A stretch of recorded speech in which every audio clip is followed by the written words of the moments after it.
नमस्ते दोस्तों, welcome back to the channel. आज की वीडियो के अंदर मैं आपको ऑडी A6 के स्टीयरिंग इशू के बारे में बताने वाला हूँ। ये स्टीयरिंग रैक का इशू हर एक ऑडी A6 के अंदर आ सकता है और आज की वीडियो के अंदर मैं आपको इन डेप्थ दिखाऊंगा कि आपको क्या क्या करना चाहिए और कैसे इस प्रॉब्लम को आप ठीक कर सकते हो, और भी आपको प्रिवेंटिव चीजें बताऊंगा ताकि ये इशू दोबारा ना आए। सबसे पहले इस A6 को स्कैन किया था, उसके बाद लिफ्ट पर उठा के इसकी वायरिंग चेक की थी। इसके अंदर और भी काफी सारी प्रॉब्लम्स थी। उसके बाद इसके स्टीयरिंग रैक को रिमूव किया था, जो कि बहुत डिफिकल्ट हो रहा था। इसके रैक का मॉड्यूल भी रिमूव किया था और इसके इंटरनल पार्ट्स को भी रिमूव किया था, जो कि बहुत ज्यादा खराब थे। Without wasting any time video को शुरू करते हैं।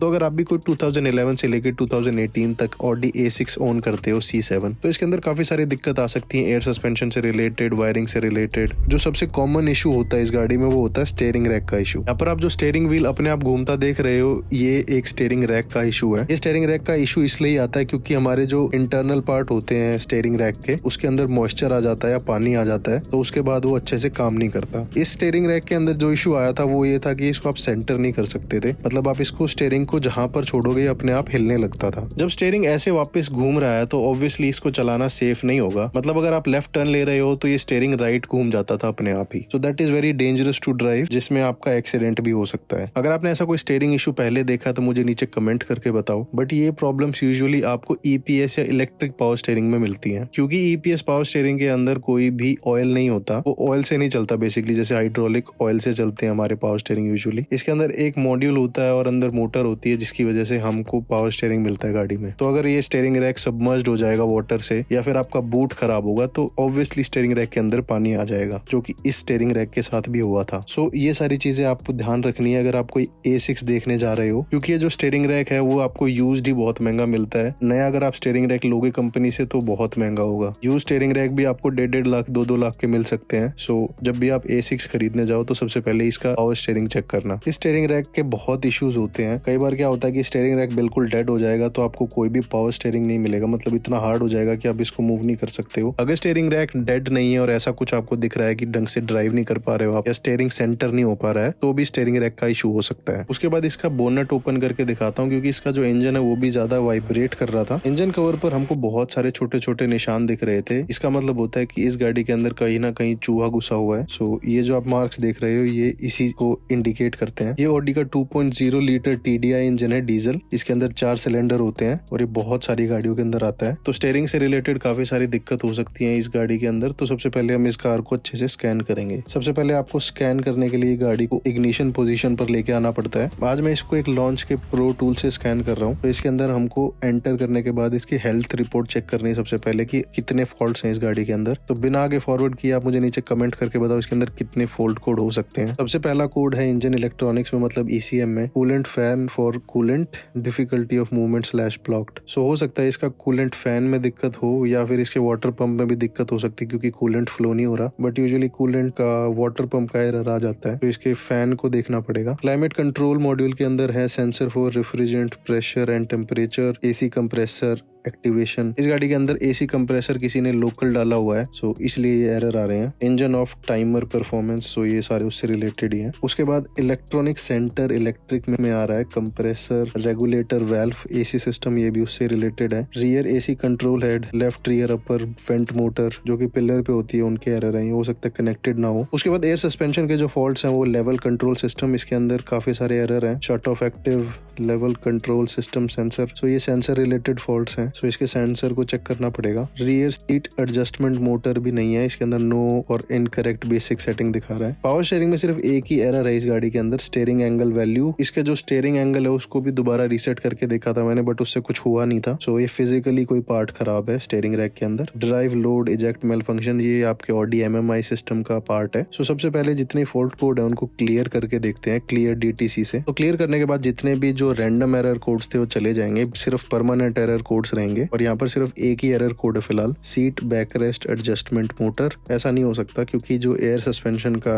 एरर है वो दोबारा आना चाहिए। तो आई डोंट थिंक ये सिर्फ इतने ही एरर कोड है इसके अंदर। बिना गाड़ी को स्टार्ट करे एक बार दोबारा इसकी हेल्थ रिपोर्ट चेक करेंगे। सो स्कैन करके देखते हैं कि अब फिलहाल जो कोड्स हैं या परमानेंट कोड्स हैं वो किस किस एरिया में है। अभी हमने गाड़ी को स्टार्ट नहीं किया, स्टार्ट करने के बाद और एरर कोड्स आ जाएंगे। दोबारा स्कैन करने पर यहाँ पर 2 एरर और आए हैं, लेवल कंट्रोल सिस्टम का और रियर अपर मोटर वेंट का। बट इसके अंदर और भी ज्यादा एरर एरर कोड्स हो सकते हैं। जब हम स्टार्ट करेंगे तो स्टीयरिंग का दोबारा आ रहा था। एरर कोड्स को क्लियर करने के बाद भी इस गाड़ी के अंदर अभी एयर सस्पेंशन का फॉल्ट था, तो रेज और लोअर करके देखा था मैंने तो, बट उससे कुछ नहीं हो रहा था। ये 4 बटन यहाँ के 4 कॉर्नर को एक्टिवेट कर सकते हैं, बट इससे एक्चुअली में कुछ नहीं हो रहा था। ना ही गाड़ी रेज हो रही थी, ना ही गाड़ी लोअर हो रही थी। उसके बाद गाड़ी को लिफ्ट पर लगाया गया था और इसको लिफ्ट करने से पहले आपको एक सेटिंग करनी होती है, और मैं आपको एरर कोड्स दिखा देता हूँ। अभी एयर सस्पेंशन का एरर कोड आ रहा है अभी फिलहाल। तो उसके बाद गाड़ी को एक बार दोबारा स्कैन करके देखेंगे कि इसके अंदर अब क्या कोड्स हैं। कोड स्कैन होते हैं जब तक मैं आपको दिखा देता हूँ कि आपको सेटिंग में जाके क्या करना है। उसके बाद हमको इस गाड़ी का जो जैक मोड है एयर सस्पेंशन का वो एक्टिवेट करना है, नहीं तो हम एयर सस्पेंशन को डैमेज कर सकते हैं बहुत इजीली। सो यहाँ पर कार में आके सर्विसेज एंड चेक्स में आके एयर सस्पेंशन व्हील चेंज को ऑन कर देना है। उसके बाद गाड़ी को आप लिफ्ट कर पाओगे। तो एक बार सारे मैंने एरर्स हैं वो डिलीट कर दिए हैं। यहाँ पर आप देख रहे हो सिर्फ एक एरर है अभी फिलहाल। उसके बाद आपको सबसे पहले नीचे की जो स्टीयरिंग रैक की वायरिंग है उसको चेक करना चाहिए। कई बार क्या होता है अगर चूहे घूम रहे हैं गाड़ी के अंदर तो वो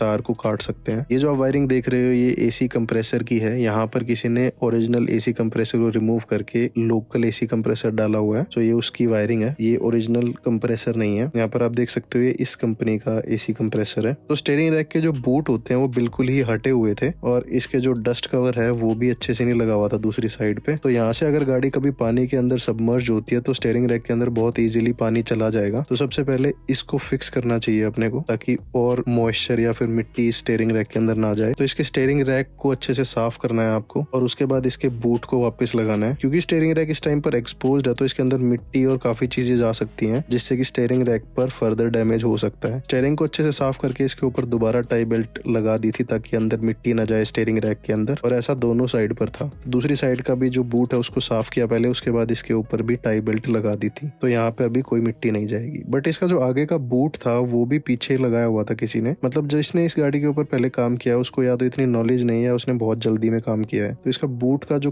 क्लिप है वो भी पीछे लगाई हुई है, और यहाँ पर तो क्लिप लगाई नहीं हुई। तो इसको भी ठीक करना है। पहले लेफ्ट वाली क्लिप को आगे करके लगाना है, उसके बाद दूसरी साइड की क्लिप को भी आपको ऐसे लगाना है। क्लिप लगाने के बाद जनरली जब यहाँ पर देख रहे थे तो इसके जो जंपिंग रोड होती है या स्वे बार बोलते हैं, उसके जो बोल्ट हैं वो बिल्कुल स्ट्रिप्ड थे और वो एक साइड से बिल्कुल भी टाइट नहीं थी। इसकी वजह से आपकी गाड़ी जब कॉर्नर पर ज्यादा लूज फील कर सकती है। सो इसको टाइट करके देखा था बट इसका जो बोल्ट है वो स्ट्रिप्ड था, सो इसलिए ये टाइट नहीं हो रहा था। तो हो सकता है किसी ने पहले इसका कभी स्टीयरिंग रैक रिमूव किया हो, क्योंकि रिमूव करने के लिए आपको ये जंपिंग रोड या स्वे बार बाहर निकालनी पड़ती है। तो हो सकता है उस टाइम पर किसी ने इस बोल्ट को स्ट्रिप कर दिया और दोनों साइड के बोल्ट ऐसे ही थे। वायरिंग को चेक करने के बाद गाड़ी के अंदर मैं दोबारा आके देखा था तो स्टीयरिंग का जो इशू है वो भी था। आप यहाँ पर देख रहे हो मैं जैसे ही स्टीयरिंग रैक को सेंटर करने की कोशिश करता हूँ ये स्टीयरिंग रैक घूमता रहता है अपने आप। सो अगर ऐसा भी आपकी गाड़ी के अंदर कुछ हो रहा है तो इसको ज्यादा ड्राइव मत करना, इसके अंदर एक्सीडेंट हो सकता है बहुत इजीली। स्टीयरिंग रैक को रिमूव करने के लिए सबसे पहले आपको जंपिंग रोड को बाहर निकालना पड़ता है। जंपिंग रोड को निकालने के बाद इसके ऊपर एक कवर होता है या एक शील्ड होती है, उसको भी रिमूव करना होता है। उसके ऊपर 2 बोल्ट आगे मिलते हैं और 2 पीछे मिलते हैं। इस शील्ड का एक साइड का बोल्ट तो ठीक था बट दूसरी साइड का जब रिमूव कर रहे थे तो इतना स्ट्रिप्ड था कि वो आसानी से निकल नहीं रहा था। तो यहाँ पर आप देख सकते हो कितनी देर लगी है एक बोल्ट को निकालने के लिए। ये फिलहाल 800 स्पीड पर किया हुआ है मैंने। सो आप समझ सकते हो कि मतलब इस एक बोल्ट पे कम से कम आधा घंटा लगा था, क्योंकि ये जो बोल्ट है वो डायरेक्टली स्टीयरिंग रैक पर लगा होता है। तो इसके अंदर आप ज्यादा कुछ नहीं कर सकते हो, या इसको हीट नहीं कर सकते हो, या इसको ज्यादा मार नहीं सकते, क्योंकि स्टीयरिंग रैक की जो मॉड्यूल है उसके बिल्कुल साथ में लगा होता है। ये शील्ड रिमूव करने के बाद ये जो सेंटर में आप देख रहे हो इसका स्टीयरिंग रैक का मॉड्यूल है और इसके कनेक्टर है यहाँ पर लेफ्ट साइड में 3 कनेक्टर होते हैं इसमें। बट इसके भी जो बोल्ट है वो बिल्कुल स्ट्रिप्ड थे, मतलब देख सकते हो यहाँ पर। इस एक बोल्ट को रिमूव करने में भी बहुत टाइम लगा था। जितने बोल्ट थे वो सारे पहले किसी ने खराब किए हुए हैं, तो इसको भी रिमूव करने में थोड़ा टाइम लगा था। इस स्टीयरिंग रैक के मॉड्यूल पर टोटल 8 बोल्ट लगे हुए थे बट उनको रिमूव करने में बहुत टाइम लगा था। 800x फॉरवर्ड किया हुआ है मैंने इस वीडियो को, उसके बावजूद भी आप देख सकते हो कितना टाइम लगा है हर एक बोल्ट को रिमूव करने के लिए। तो एक ये बोल्ट पे इतने ज्यादा अटेम्प्ट लगे थे कि मैं आपको समझा नहीं सकता हूँ। इस एक बोल्ट पे एटलीस्ट 1 घंटा लगा होगा, बट आखिरी में इस बोल्ट को भी हम रिमूव कर पाए थे। उसके बाद इसके जितने भी कनेक्टर है उनको रिमूव कर दिया था। सबसे पहले बड़ा कनेक्टर और उसके बाद जो छोटे 2 कनेक्टर है उनको आपको ऐसे रिमूव करना है।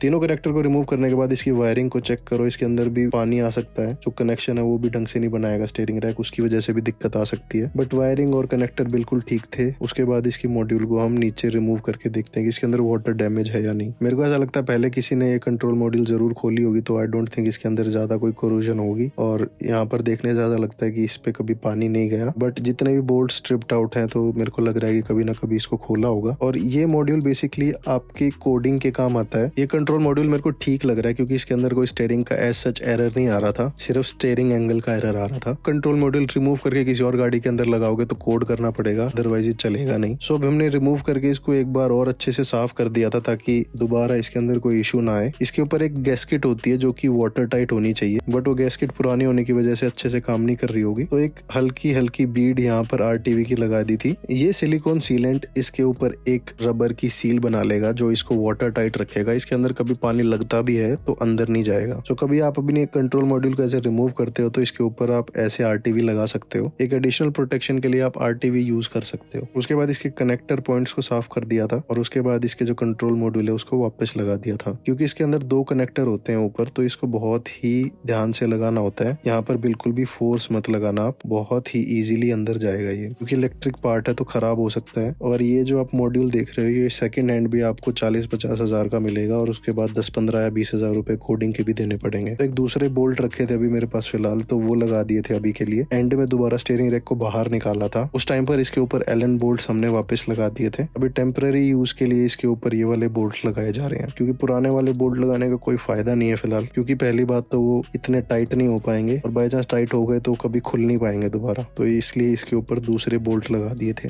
उसके बाद इसके जितने भी कनेक्टर है उनको वापस कनेक्ट कर दो। तो अभी गाड़ी के अंदर कोई ऐसा एरर नहीं आना चाहिए डैशबोर्ड पे, क्योंकि पहले भी नहीं था। अगर आ रहा है तो इसका मतलब ये जो कंट्रोल मॉड्यूल है ढंग से लगी नहीं है। बट देख सकते हो यहाँ पर कोई ऐसा सच एरर नहीं है। बट इसके बाद इसका जो स्टीयरिंग है वो राइट से लेफ्ट एकदम से घुमा नहीं था, मतलब उसको आप सिर्फ 1-2 टर्न ही कर सकते हो। देखो जैसे यहाँ पर अगर मैं राइट साइड करता हूँ तो सिर्फ आधा ही टर्न होता था। तो एक बार कोड क्लियर करने पड़े थे, बट उसके बाद ये जो प्रॉब्लम है सॉल्व हो गई थी। जैसे कि अब यहाँ पर देख रहे हो एक साइड पर सिर्फ थोड़ा सा ही टर्न कर पा रहा हूँ मैं। उसके बाद स्टीयरिंग को राइट और लेफ्ट किया तो स्टीयरिंग ऐसे घूमने लग गया था। तो जब भी गाड़ी लिफ्ट पर थी पहले भी ऐसा कर रहा था ये, जब इसको ग्राउंड पर रखते हैं तो इतनी रेजिस्टेंस नहीं होती, तो इसलिए घूमता नहीं है। बट देख सकते हो इसको आप सेंटर करोगे तो ये इधर उधर घूमने लगता है। उसके बाद इसके स्टीयरिंग रैक को रिमूव किया गया था और यहाँ पर जो आप देख रहे हो सेंटर में स्टीयरिंग रैक का इंटरनल है और इसके अंदर अभी भी पानी था। ये जो आप देख रहे हो ये इसका सेंसर खराब था और ये जितना भी आप देख रहे हो ये मॉइस्चर था इसके ऊपर और ये सारा सरफेस रस्ट था। तो इस गाड़ी के अंदर काफी टाइम से पानी था, तो इसलिए ही इस गाड़ी के अंदर दिक्कत आ रही थी। सरफेस रस्ट की वजह से इतनी सारी इश्यूज आ रहे थे इस गाड़ी के अंदर। तो स्टीयरिंग रैक में जब जब पानी जाता है तो दिक्कत होती है।